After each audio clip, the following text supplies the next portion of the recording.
Jamaica's COVID-19 death toll increased to 432 after 7 virus-related deaths were recorded yesterday, with 239 new confirmed cases of the virus. Prime Minister Andrew Holness assures the public that partnership with the private sector will not in any way interfere with the distribution of vaccines.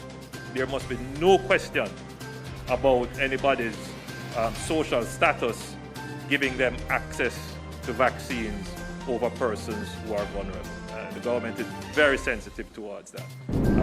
Students will sit the Caribbean Secondary Examination Certificate, CSEC, and the Caribbean Advanced Proficiency Examinations, CAPE, in the traditional format, despite the increasing number of COVID-19 cases being recorded in the region.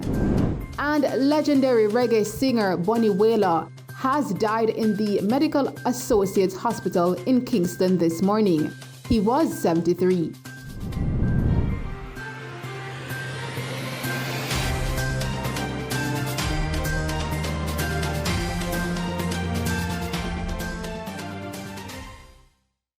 Good evening. Jamaica's COVID-19 death toll increased to 432 after 7 virus-related deaths were recorded yesterday. According to the Ministry of Health and Wellness, 4 of the deaths are 2 men, 84 and 75 years old, and 2 women, 78 and 16 years old. They were residents of Kingston and St. Andrew. The other deaths were an 83-year-old man from Manchester, a 72-year-old woman from Westmoreland, and a 61-year-old man from Trelawney. The ministry said 2 of the deaths were previously classified as under investigation. The country also recorded 239 new cases of the virus, bringing the total number of confirmed cases to 23,838. Of the newly reported cases, there were 104 males and 135 females with ages ranging from 5 months to 101 years old. The cases were recorded in St. Anne with 67, Kingston and St. Andrew 61, Portland and Clarendon 20 each, St. Catherine 19, St. James 18, Manchester 13, St. Elizabeth 7, Hanover 6, St. Mary 5, and Trelawney 3. The country also recorded 123 recoveries, bringing the total number to 13,625. The Jamaica Hotel and Tourist Association, JHTA, says it is ready, able, and equipped to help with the distribution of COVID-19 vaccines across the island. JHTA President Clifton Reeder said, quote, "We want to partner with you. We have potential distribution centers in all the major tourist regions with commitments from some member hoteliers to provide support for the distribution of the COVID-19 vaccines. We are fully committed to working for Jamaica," end quote. Pointing to collaborations led by the Tourism Task Force and the resulting ramping up of testing facilities, inclusive of local laboratories and medical doctors, Reeder said apart from providing physical space for vaccine distribution, the JHTA ambassadors, which are hotel employees trained in COVID-19 safety and health protocols, stand ready to help in sensitizing the public about the vaccines for increased uptake. Mr. Reedy also suggested approaching local celebrities and influencers to help with promoting the vaccines and the health and safety protocols. Minister Christopher Tufton also reassured the hoteliers that his ministry, working in tandem with local physicians, was carefully exploring the use of vaccines and drugs sanctioned by the World Health Organization, as the safety of Jamaicans is of paramount importance. Meanwhile, Prime Minister Andrew Holness says he can assure the public that though the government partnered with the private sector, it will not in any way interfere with the distribution of vaccines that have been set in accordance with the vulnerable list. The issue of equity social justice and fairness in the distribution of vaccine stands quite high in the government's policy priority. And that directive has been given, and it is clear. We, by virtue of the principle of efficiency as well, we have to partnerships with the private sector. But there is no way in which the private sector partnership will trump the equity principle, meaning that though we partner with the private sector, it will not in any way interfere with the order of distribution for inoculation that has been set by virtue of the vulnerability list. And I want to make that absolutely clear. That is something that I know could create quite a bit of social dissonance in the society. There must be no question about anybody's social status giving them access to vaccines over persons who are vulnerable. The government is very sensitive towards that. Health and Wellness Minister Dr. Christopher Tufton further explained that the Memorandum of Understanding MOU signed by the Private Sector Organization of Jamaica PSOJ and the government's main aim is to address the national crises and will not affect the distribution process.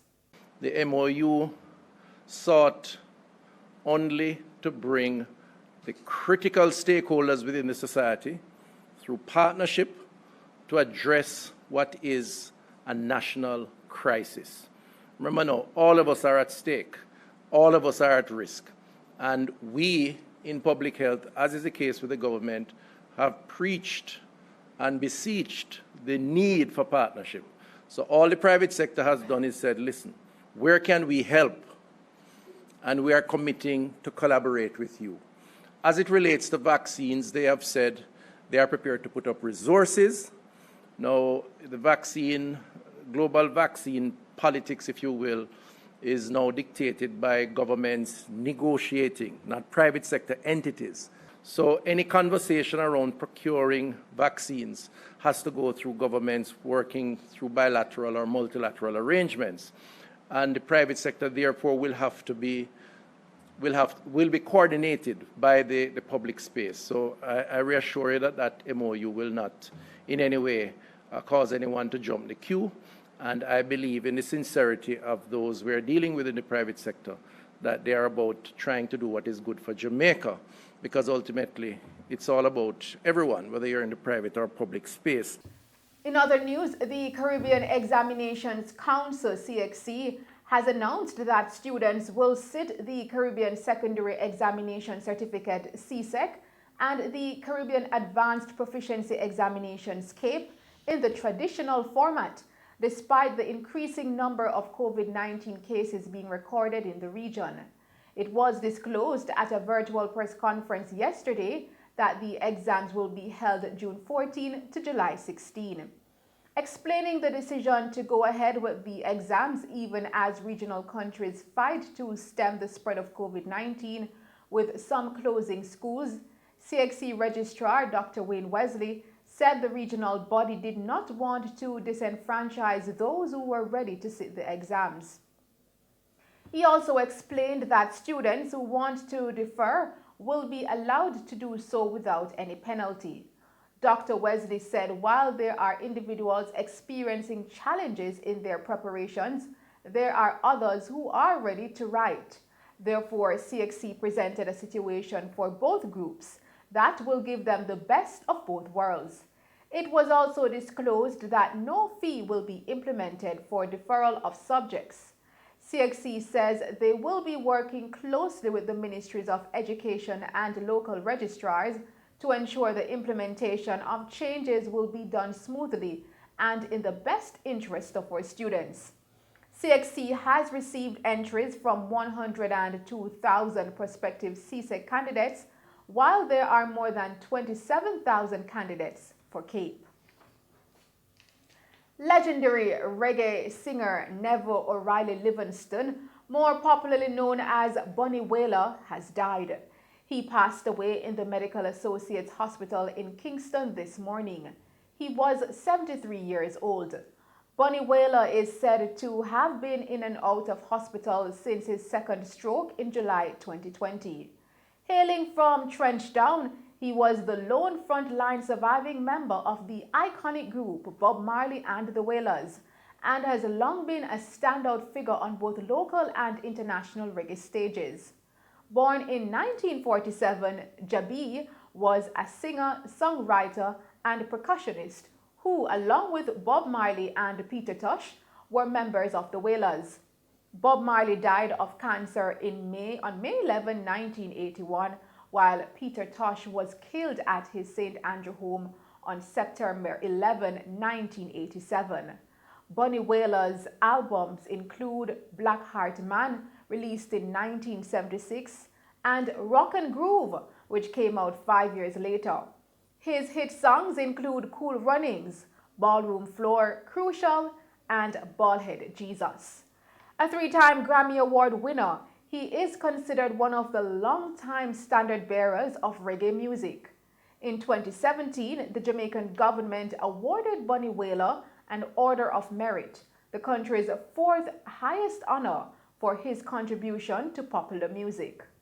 The government again recognized his contribution to Jamaican music in February 2019 with a Reggae Gold Award. Meanwhile, Minister of Culture, Gender, Entertainment and Sport Olivia Grange, in a statement at the passing of Bunny Wailer, said that, quote, "We mourn the passing of this outstanding singer, songwriter, and percussionist, and celebrate his life and many accomplishments. We remain grateful for the role that Bunny Wailer played in the development and popularity of reggae music across the world," end quote.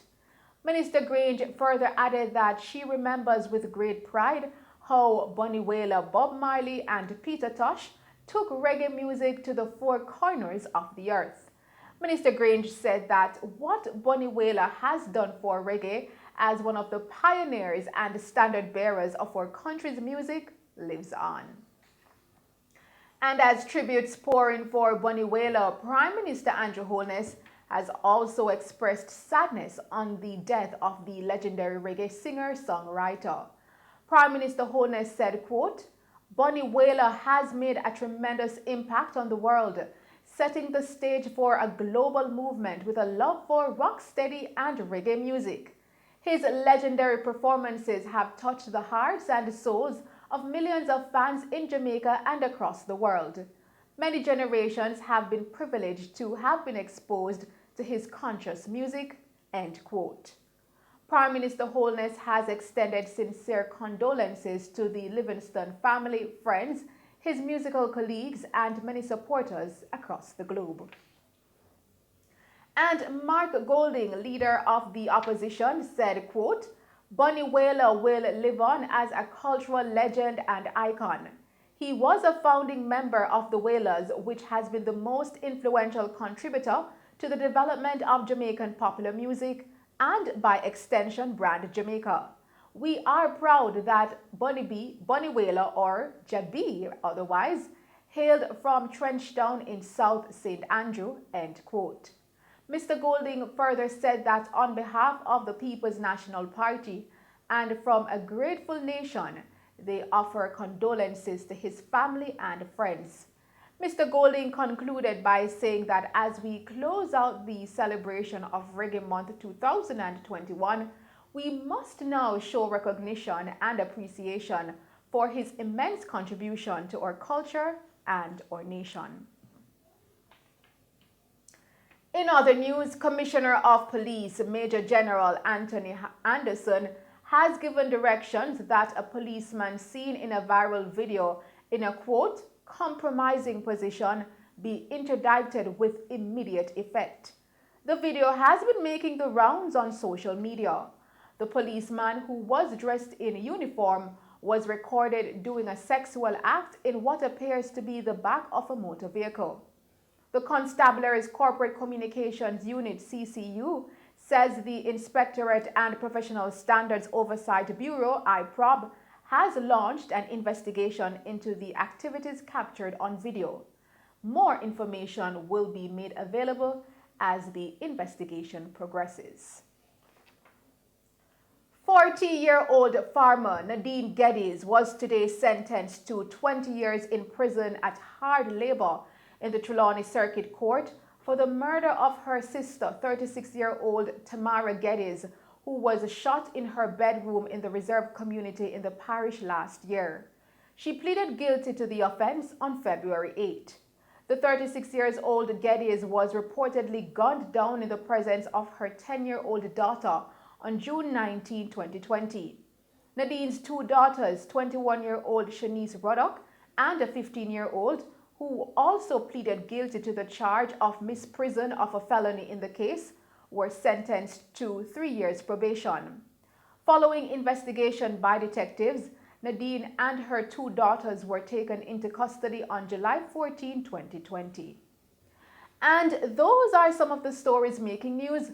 We will return with more stories on news that $43 billion is expected to be spent in 5 years on the Ministry of National Security's implementation of the Citizen Security Plan, CSP. But first, we will now take a break and then join Christopher Scott with sports.